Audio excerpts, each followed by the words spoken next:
Salut les zéros, j'espère que vous allez bien. Voilà, j'ai fait comme tout le monde. J'ai installé Cinema 4D 2024. Mise à jour, enfin la mise à jour, l'installation est correcte et tout. Et je voulais vous donner mes premières impressions sur les rigid body dans le module simulation que j'attendais avec impatience. Donc vous vous rappelez de cette simu d'un carillon que j'avais faite sur 2023. Et pour tous les corps rigides, j'avais utilisé des soft body que j'avais un petit peu triturés pour qu'ils soient autant rigides que possible. Donc je voulais vous parler de mes premières impressions, mais juste en préambule, je vais vous dire que j'ai regardé, c'est assez amusant, j'ai regardé une vidéo de notre cher ami Chris de Rocket Lasso, qui a publié une vidéo hier dans laquelle il montre, c'est une vidéo de 1h30 dans laquelle il évoque les principales nouveautés de Cinema 4D 2024. Et ce qui est très amusant, enfin en tout cas pour moi, c'est qu'à la minute à 1h27, on va y aller, voilà. À 1h27, il présente ça. Donc je sais pas si... Enfin bref. Il présente ça et il explique que bah, il a essayé de faire ça avec les Rigid Body Cinema 4D 2024, mais que c'était pas si simple. Il y a des problèmes, il y a des difficultés avec les cordes. J'ai rencontré aussi les mêmes difficultés. Donc il est pas 100% convaincu, comme moi, en fait, je vais vous le dire, comme moi pour l'instant. Mais il trouve que c'est pas trop mal. Moi aussi, je trouve que c'est pas trop mal, mais je suis pas 100% convaincu. Donc, j'ai repris ma scène C4D 2023 et bah, j'ai modifié tout ce qu'il fallait modifier pour que les tubes et les disques là et le pendule là en bas deviennent des corps rigides et non plus des soft body. Et je vous avoue que j'y ai passé dans les 3 heures environ. Parce que j'ai été confronté, bon comme je vous dis c'est une vidéo sur mes premières impressions. J'ai été confronté à des choses que j'ai un petit peu du mal, à comprendre, à concevoir. Notamment si vous regardez là, sur mes cordes, j'ai été obligé de les éloigner un petit peu, les unes des autres, parce qu'autrement elles rentrent en conflit. Mes cordes, j'ai été obligé de les éloigner du rigid body qui se trouve là au-dessus, parce qu'autrement ça rentre enfin en conflit, en collision, et ça explose. J'ai dû sur les cordes également changer le diamètre des cordes, alors que moi je voulais quelque chose de plutôt réaliste, donc j'avais pris un certain diamètre comme... bon là je prends une corde au hasard, hein. Là j'ai un certain diamètre, là pour la simulation j'ai 0,01 cm de diamètre, alors que je m'étais évertué à avoir le même diamètre pour la simulation que le diamètre que j'utilisais pour rendre la corde visible physiquement à travers un n-gone. Là ici il y avait un rayon d'un demi centimètre, donc j'utilisais une corde de 1 cm de diamètre, on n'est pas à l'échelle, hein, d'un centimètre de diamètre. Et là pour la simu j'ai été obligé de descendre le rayon de la corde super bas, quoi, pour pas que les cordes rentrent en collision si elles sont trop proches, et pour pas que ça rentre en collision avec les rigid body. Ensuite,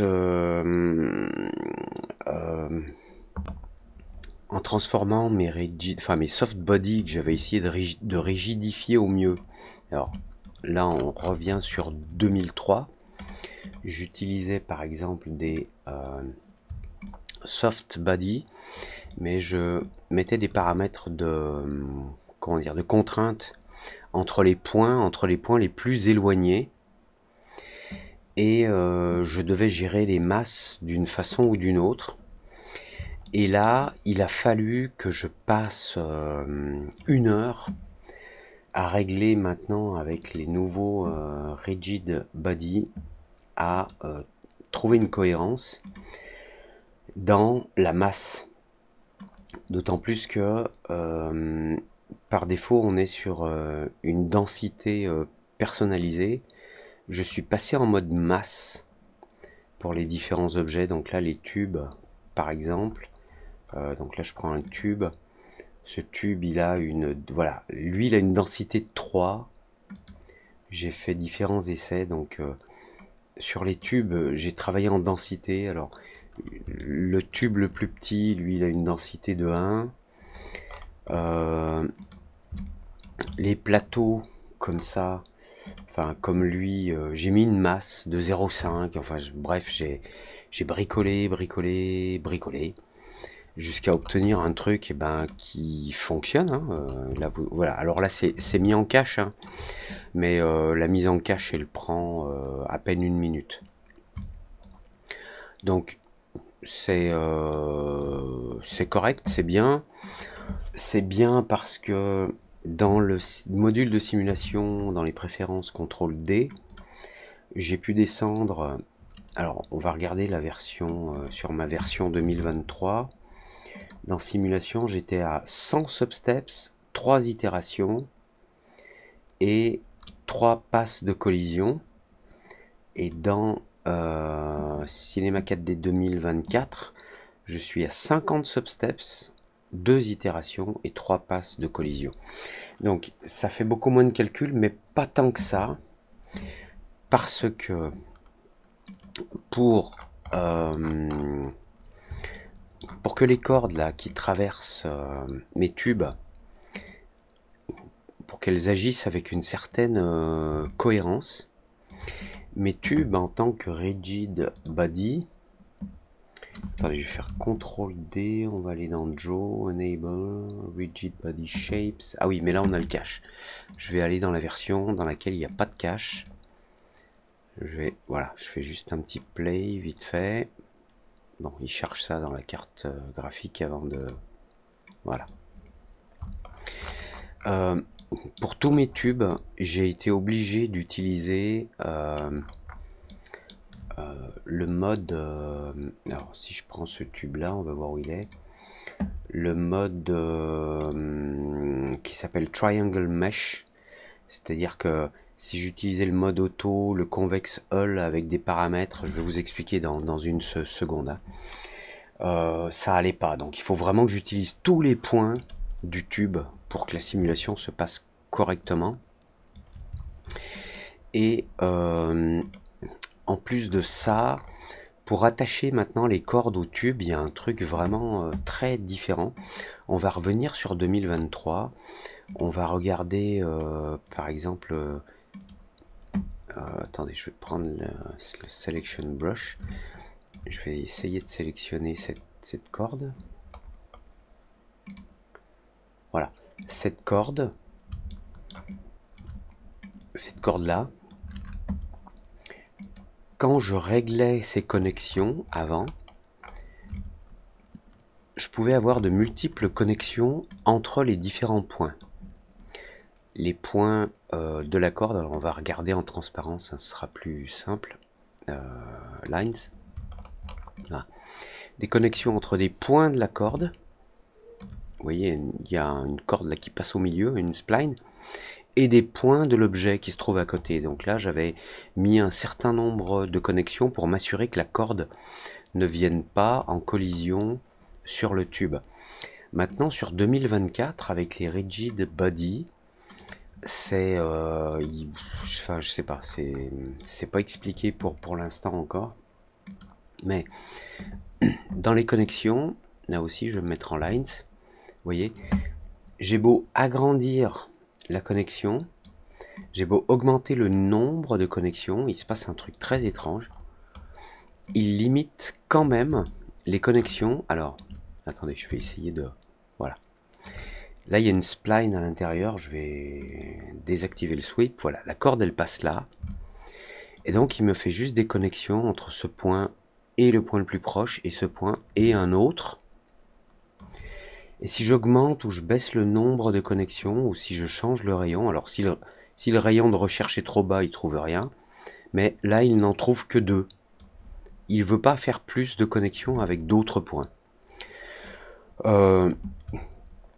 Ça m'a permis quand même d'arriver à le faire fonctionner, mais je n'ai pu le faire fonctionner que en utilisant pour le mode Other Object, qu'en passant en mode Include et en indiquant précisément les objets sur lesquels je souhaitais connecter cette corde grise là, c'est-à-dire l'objet qui est là en haut et le tube qui se trouve là. Donc j'ai dû pour chaque tube dire toi tu es raccordé, tu as une connexion avec tel et tel objet, etc. Ensuite, il y a un autre truc que j'ai dû faire, c'est augmenter la définition de mes tubes. Alors, heureusement, je les avais gardés en paramétrique. Donc, j'ai dû augmenter la définition là, verticale, on va dire. Donc, je vais faire annuler pour revenir. J'ai dû monter à 15. Celui-ci, il est à 25. Pour que les points d'attache soient corrects. Voilà. Bon, il y a 2 modes pour avoir un rigid body. Là, j'ai un torus. Donc, je fais un clic droit, simulation tag, rigid body.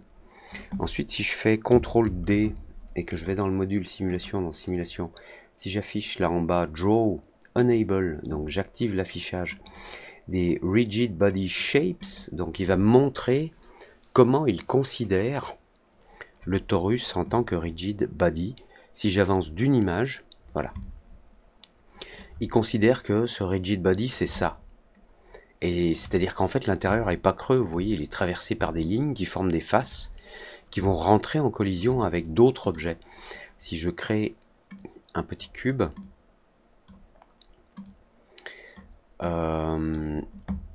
si ce cube je lui mets également un... Alors si je lui mets un rigid body, si je mets un plan, tiens je vais mettre un plan en dessous, et là je vais mettre un collider, donc là on a uniquement la collision sur le plan. Le torus je vais le monter un petit peu, je n'y arrive pas, ah oui il faut que je revienne au début, voilà. Le torus je le monte un petit peu, donc hormis le plan qui est un collider, ces deux objets sont des rigid body, donc ils vont rentrer en collision et il se passe ça. Vous voyez, il considère le torus comme étant plein à l'intérieur. Alors, si je, pour que ce soit peut-être un petit peu plus explicite, je peux, on va faire juste ça et je vais tourner mon cube comme ça et on va regarder ce qui se passe.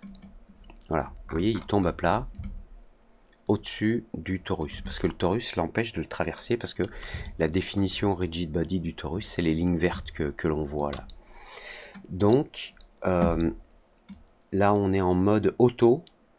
Alors, dans le mode auto, on peut agrandir le Geometry Accuracy. Donc c'est un paramètre, voilà, bon, qu'il faut essayer, hein. Donc on avance d'une image et on voit que là, bah, on a un creux là au milieu. Il a coupé le torus en 4 tranches. Une jaune, une verte, une violette, une bleue là. Mais voilà, donc là on va avoir effectivement le cube va rentrer à l'intérieur, mais il y a des endroits où il ne peut pas traverser.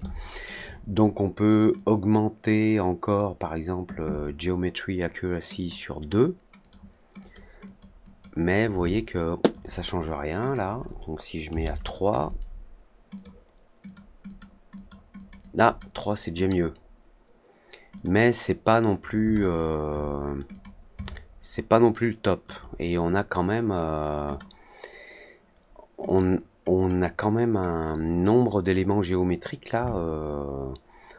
Enfin, il y a presque, il y a quoi? Il y a la moitié des faces de mon torus original. Donc dans le torus, il vaut mieux que je le mette. Alors, je peux essayer le convex hull. Voilà, donc là c'est un tout petit peu mieux, on a plus de tranches, mais on a beaucoup de subdivisions, hein. Puis c'est des subdivisions qui sont pas très... Enfin, je sais pas, on dirait que c'est une répartition Voronoi un peu étrange. C'est pas, je trouve que c'est pas satisfaisant, et je trouve que je pense pas que ce soit super économique. Donc la plupart du temps, hormis si vous avez des sphères ou des cubes, bah vous allez utiliser le triangle mesh, qui en fait va utiliser tous les points de votre objet. Voilà. Et voilà. Donc là ça marche. Par contre, bah, vous avez beaucoup de points, ce qui fait que même si vous pouvez diminuer le nombre de steps dans les paramètres de simulation, CTRL D, simulation, ici, le nombre de substeps, même si vous pouvez garder un nombre de substeps faible, vous avez tellement de points que, allez, j'ai l'impression qu'on fait une économie de 30% de calcul, quoi. Après, la gestion des rebonds, elle est assez étrange, hein. Avant, on avait toujours un petit peu de rebond, maintenant c'est à 0 par défaut. Donc voilà. Bon, ceci dit, ça marche, hein. Mais il m'aura fallu un moment pour comprendre que bah, j'avais pas d'autre choix que d'utiliser... attendez, c'est ici. Que d'utiliser mes objets complets, tous les points de mes objets, pour qu'ils soient considérés comme des points ou des faces de contact. Hormis les disques là au milieu, vous voyez là j'ai une certaine économie là sur le disque au milieu. Là aussi en bas, là j'ai une bonne économie, je pense. Même si, bon, une bonne économie, ouais, c'est pas tant que ça non plus. Enfin bref. Et surtout, bah, il m'aura fallu vraiment beaucoup de temps pour gérer les masses. Si je désactive maintenant dans simulation l'affichage là, et que je reviens comme ça, on a toujours le problème. Alors, si les cordes sont trop proches des objets avec lesquels elles cohabitent, ça explose.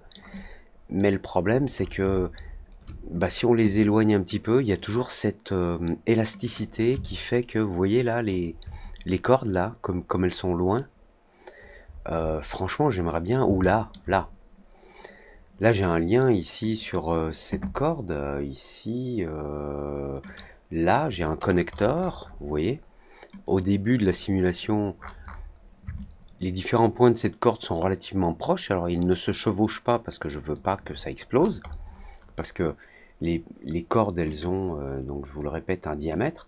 Donc là il a fallu que je descende le diamètre à 0,01 pour la simulation, que je les garde quand même un peu éloignés. Et en plus quand je lance la simu, ben vous voyez, on est loin là, c'est super extensible. Alors que dans ma corde, là, le bendiness, enfin le stretchiness, l'extensibilité, elle est à 0, quoi. Alors, il y a une façon de contrer ça, c'est d'augmenter la masse. Mais si je monte la masse de 1 à 10, ça va s'éloigner moins. Ah non, excusez-moi, pardon, c'est l'inverse. Il faut utiliser une masse plus faible. Là, vu que les cordes d'en bas, ben, la masse est répartie entre la corde d'en haut, enfin c'est la même corde, hein, mais entre le segment d'en haut et le segment d'en bas, vu qu'en bas ils sont 4, il y a 4 fois plus de masse sur les cordes du bas que sur la corde d'en haut, et là on a eu une extension entre les points qui est pas acceptable, quoi. Si les points de cette corde sont connectés ensemble, ils n'ont pas à s'éloigner autant que ça. Donc là, je vais descendre, je vais diviser à 0,1. Et bah, on a quand même un éloignement qui est pas super top, quoi. Bon, je vais remettre 1. Parce que je vais trouver un équilibre relatif, on va dire. Et tant qu'on peut pas faire un sweep avec une extension en plus qui serait paramétrique, enfin, c'est dommage quoi. Il va falloir qu'on cache la misère avec je sais pas, une petite sphère qui va correspondre aux coordonnées d'un point précis de la spline. Ça va être un petit peu lourdingue à gérer. La bonne nouvelle, c'est que j'aurais pu éventuellement faire traverser ces cordes, que ces cordes traversent des trous qui seraient dans le plateau ici, pour créer des cordes là en dessous, qui remonteraient là en haut, qui repasseraient par un autre trou, qui redescendraient. Là, maintenant, on peut le faire plus facilement, même si ça reste un travail un peu lourd. Mais je vous avoue que bah, j'ai galéré. En plus, vous allez voir, là j'ai une simulation donc avec un substeps de 100. Donc la mise en cache, c'est... je dézoome. La mise en cache, c'est ça. Le comportement, moi je le trouve relativement bien. J'ai dû modifier le vent et la turbulence parce qu'on avait vraiment des choses space. Donc là je trouve que c'est voilà, c'est bien. Mais si je reviens sur cette même scène, et alors les paramètres c'est exactement les mêmes. Bon, vous savez quoi, pour être sûr, je vais la fermer pour réouvrir la version no cache. Voilà, c'est exactement la même scène, sauf qu'il n'y a pas de cache. Et maintenant, CTRL D dans simulation, là, si je monte à 100 substeps, je double le nombre de substeps, je passe de 50 à 100. Je m'attends à ce que la simulation soit un petit peu affinée, quoi. Et vous allez voir si je lance. Alors attendez, je vais juste désactiver ici le draw. Voilà. Je lance. Vous voyez, c'est pas super speed non plus, mais bon, c'est correct, hein, parce que la scène est relativement complexe avec tous ces solides qui contiennent plein de points, et notamment les tubes qui ont des petits trous internes dans lesquels passe une corde. Bon, alors là, vous voyez, je sais pas si c'est un contre-exemple, un mauvais exemple ou quoi. Tout à l'heure, quand j'ai augmenté le nombre de substeps à 100 et que j'ai relancé une simu, ça a explosé. Alors, est-ce que j'avais monté le nombre d'itérations à 2? On va faire une mise en cache, tiens. Alors, non, je vais faire un play. Donc là, le nombre d'itérations maintenant, CTRL D, on est passé de 2 à 3. Vous voyez que c'est beaucoup plus lent. Ah, il y en a un qui commence, voilà. Voilà, hop, ça part en vrille. Je pense que c'est un problème de collision ici entre la corde et le tube.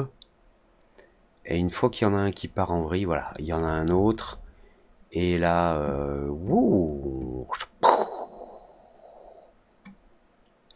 c'est mignon, hein, mais moi je pensais qu'en raffinant la simulation, ça se passerait mieux. Bah non, bizarre, voilà. Bon, sinon, ben, bienvenue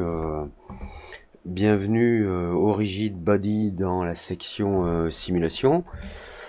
Quand on maîtrise un petit peu le truc, surtout ouais, le choix des masses, le fait qu'il y ait un choix là, de la masse par masse personnalisable ou par densité, ça c'est vraiment étrange à gérer, hein. D'autant plus que ça peut être... enfin, la masse est répartie sur tous les points. Et après, on a un custom... excusez-moi, là en bas à droite. On a un custom center. On peut indiquer un centre de masse qui se trouve pas au milieu de l'objet. Enfin, pas au barycentre des points qui composent notre objet. Donc, on va voir un peu à l'usage comment ça se passe. Moi, j'ai fait différents petits tests express. Je peux vous en montrer un. Je prends un plan, je lui mets un collider. Je prends un cube. Alors, on va mettre 50, 50, 50. Je le monte, je le tourne un peu. Lui, je lui mets un rigid body. Et dans la collision, je lui mets un bounciness de 50. Et alors, je vais mettre un peu moins. 35. je suis étonné qu'il rebondisse verticalement, hein. Franchement, c'est pas crédible. En plus, on a de la subdivision sur le plan. Donc maintenant, il faut aller dans la simulation, afficher la subdivision des rigid body, les collision radius. Ah oui, dans les rigid body, il faut faire super attention aussi. Ouais, je vous l'ai pas dit. Vous avez une épaisseur, c'est-à-dire que quand un point, par exemple, dès qu'un point de ce cube, peut-être qu'on va le voir là sur la vue de côté, quand un point de ce cube va rentrer en collision, vous voyez, la collision elle se fait là, il est loin, hein. Il est super loin, donc les thickness de 1,5 par défaut, énorme. Si on met à 0,1, alors 0,1, je vais avancer image par image, voilà. C'est un petit peu plus correct, mais je crois qu'on a un thickness aussi là, non. Non, dans le collider, on n'en a pas, oui, voilà. Dans les colliders, on n'a pas d'épaisseur. Alors que les rigid body en ont une d'épaisseur. C'est plutôt étrange d'avoir une épaisseur externe à notre rigid body. Donc, moi, dans ma simu du carillon, je me suis retrouvé à mettre des épaisseurs de 0,01 partout. Même les cordes, j'en ai qui j'ai essayé à 0,001. Et là, vous voyez, hop, là c'est ok. Bon, il s'avère que ça tombe pile sur une bonne image. Voilà, à 0,01 cm d'épaisseur. Là c'est ok, mais franchement, le rebond, il est pratiquement vertical. Et ça, c'est difficile à croire, quoi. En plus, on comprend pas bien cette valeur de bounciness parce qu'on peut la mettre à 10 000, mais déjà à 15 ça rebondit bien. Et là, ah, vous voyez, donc là par contre il faut que je rajoute de l'épaisseur, quoi, 0,05. Et hop, là franchement le rebond, franchement il est complètement bizarre, quoi. Regardez ça, c'est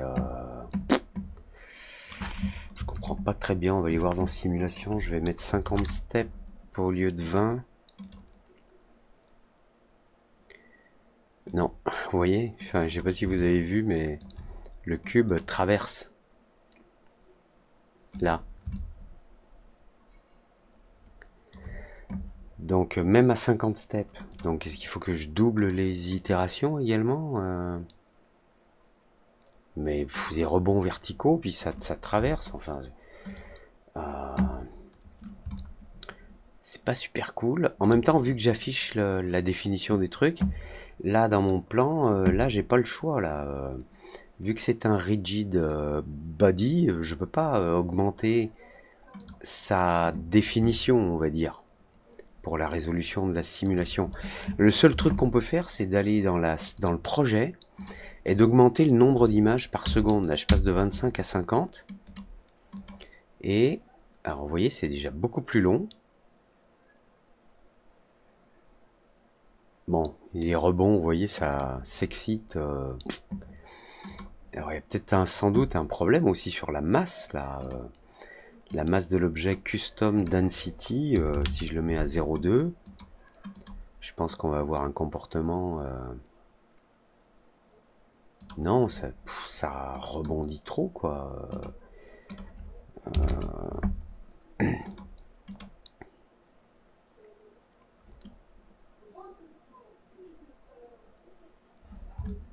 Là, franchement, c'est... Ah, puis c'est super long, quoi. Donc on va retourner dans simulation. Je vais descendre à 25, à 20 et à une itération. 20 steps, une itération. Et regardez. C'est pas encore super convaincant. Voilà. Bon, la bonne nouvelle, c'est qu'il y a la version bêta une version bêta cinéma 4D d'Octane qui fonctionne. La mauvaise nouvelle, c'est que pour l'instant, et c'est indiqué sur le site de Insidium, Fused, donc avec X particules, Nexus, etc. Pour l'instant, ils sont pas prêts. Pourtant, je pense qu'ils avaient déjà dû recevoir des versions de cinéma 4D 2024 pour adapter leur truc. Ils sont pas prêts. On ne sait pas combien de temps il va falloir attendre. Bon, donc globalement, pour l'instant, je garde bien ma version 2023 parce que je suis enthousiaste, mais je suis pas hyper convaincu encore. On verra dans le temps, hein, je vous donnerai mon avis, comme d'habitude. Voilà. Bon, sur ce, allez, je vous fais mes urbanités, et puis à très vite pour de nouvelles aventures. Ciao.